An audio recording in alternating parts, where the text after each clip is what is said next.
Ito na ang tunay na sagot sa lahat ng gulo sa mundo.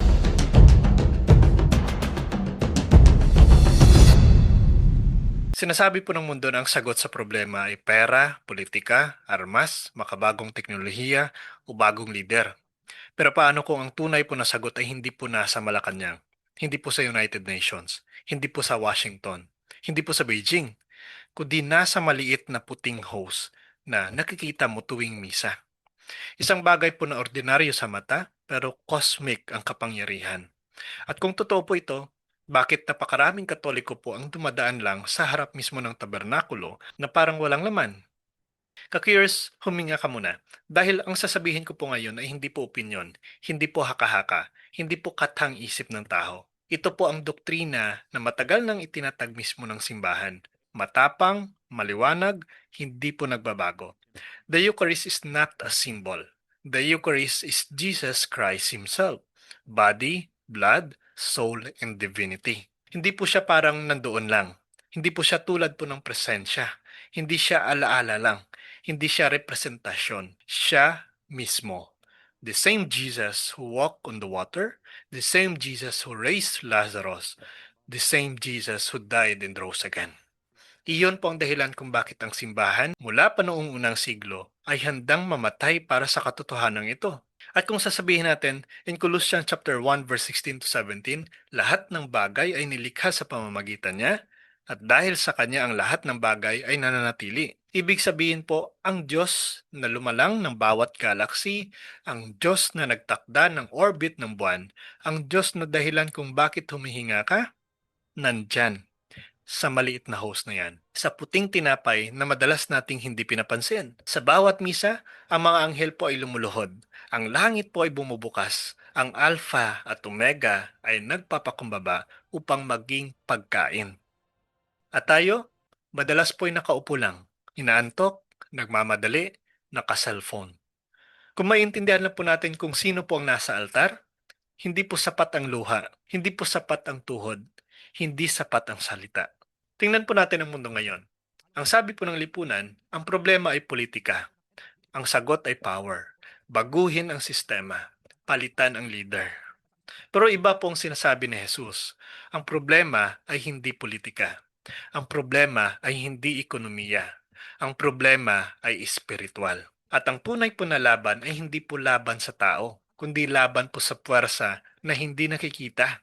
In Ephesians chapter 6 verse 12, maliwanag po na sinasabi dito ni San Pablo, we wrestle not against flesh and blood. Kaya pala hindi natatapos ang gulo, kaya pala paulit-ulit ang kaguluhan ng mundo, dahil po ang tunay na ugat ay kasalanan, pagkaalipin ng laman, kasinungalingan, korupsyon, addiction, pride, pagkapagod ng puso, pagkawala ng konsensya, paglayo sa Diyos. At ang lunas po dito, hindi po batas, hindi po eleksyon, hindi po educational reform, hindi po trending activism, hindi po martial law, hindi po diplomacy, kundi presensya mismo ng ating Panginoong Kristo na buhay.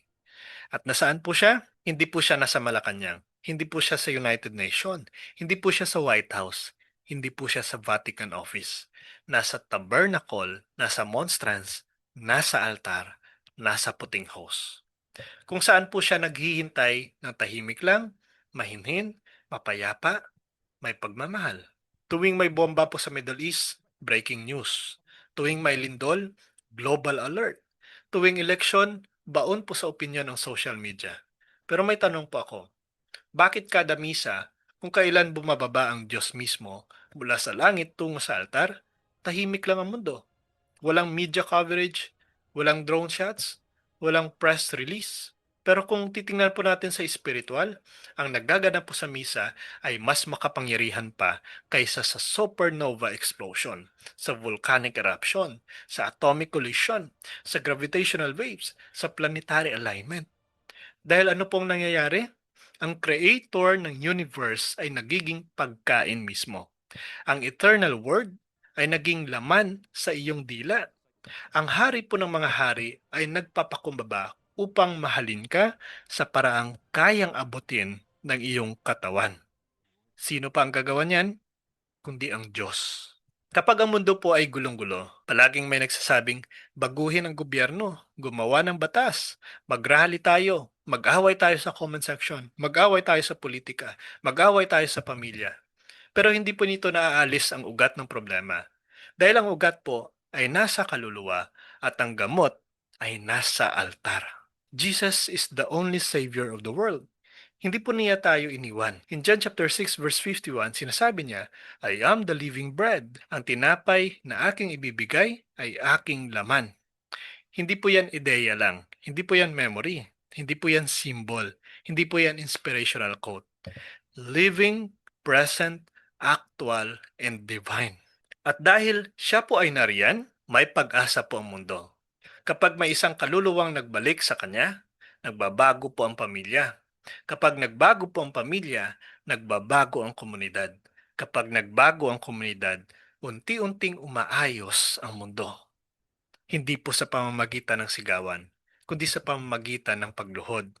Hindi po sa pamamagitan ng power, kundi sa pamamagitan ng grace. Hindi po sa pamamagitan ng self-will, kundi sa pamamagitan ng presence. Sa maliit po na host na yan ay ang sagot sa bawat problema ng mundo. Kung handa lang po tayong maniwala at lumapit. Now, bakit hindi po ito matanggap ng karamihan? Dahil ang Diyos po ay dumating hindi bilang kidlat, hindi bilang bagyo, hindi bilang apoy mula sa langit, kundi bilang tinapay. And the human ego hates simplicity. Mas gusto po natin ang komplikado, extraordinary, spectacle. Pero ang Diyos po, piniling dumating sa pinakamaliit, pinakamahina, pinakapansin-pansin na anyo. Bakit? Para ang mayabang ay mabigo at ang mapagkumbaba ay manalo. Maliwanag po yan na sinasabi rin ni Santiago. He despises the proud but give grace to the humble. Tingnan po natin ang mundo ngayon. Gera, gutom, sakit, depression, suicide, addiction, infidelity, hatred, confusion, loneliness. Wala pa pong teknolohiya, gobyerno o batas na nakakapagpagaling po ng puso. Pero ang isang saglit na kasama po ang Diyos sa Eucharis, kayang magpatahimik ng bagyong ilang taon nang nasa loob mo. May kaya siyang gawin na hindi po kayang gawin ng medicine, ng psychologist o ng politiko. Baguhin ang puso, yakapin ang sugat, patawarin ang kasalanan, at buhayin ang patay na kaluluwa. The world will not change because may bagong presidente, o may bagong army, o may bagong batas, o may bagong social program. The world changes only when hearts change. The heart change only when they meet Jesus. Kaya po ang simula ng tunay po na pag-asa ng mundo, hindi po nangyayari sa Senado eh. Hindi po sa palasyo, hindi po sa UN, hindi po sa social media. Nagsisimula po ito sa altar, sa konsagrasyon, sa pag-akyat ng pari ng host, sa pagtunog ng kampana. Isang kaluluwa, bawat misa. Isang puso, bawat communion. Isang buhay, bawat adoration. Ngayon po ka-curious, isipin niyo po ito. The one who created galaxies is waiting for you in a small tabernacle sa sulok ng simbahan. The one who controls nations hides in the form of bread. The one who holds all things together holds himself in silence just to be near you. Kaya ito pong tanong, naniniwala ka ba talaga na nandoon siya? O ilang beses mo na siyang nilapastanganan? O ilang beses mo na siyang nilalampasan?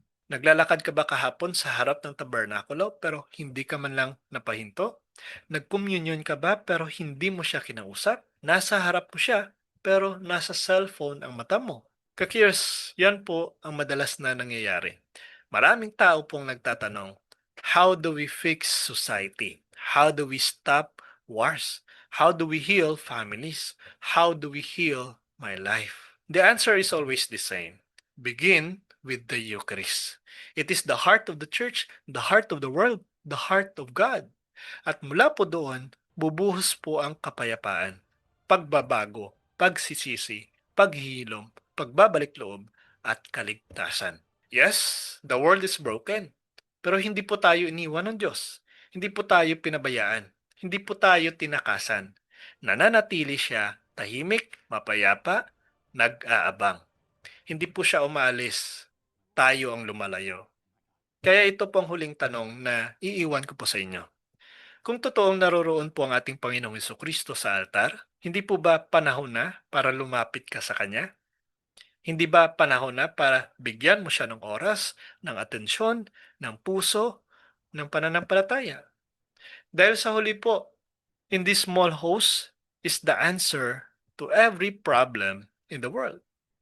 Kung sang-ayon ka po sa katotohanan ito, please like and share. Comment niyo po ang inyong pananaw sa ibaba. I believe in the real presence of Jesus in the Eucharist. God bless po sa ating lahat. Hello mga kapatid, follow and subscribe Mr. Curious Catholic. Marami tayong matutunan, mapupuno po yung ating isipan sa mga katotohanan. Dahil ang katotohanan na magbigay sa atin ng tunay na kalayaan. God bless. Hello mga kapatid, inanyayahan namin kayo, huwag niyong kalimutan mag-subscribe sa kay Bro Dance Oberio, Mr. Curious Catholic. Marami kayong matutunan sa pamamagitan ng pagsubaybay niyan sa pagsagot sa pananampalataya na inaatake ng ating mga kapatid sa iba. Yung pananampalataya, and they are not only attacking the teachings of the Catholic Church, but proselytizing the good numbers of the Catholic.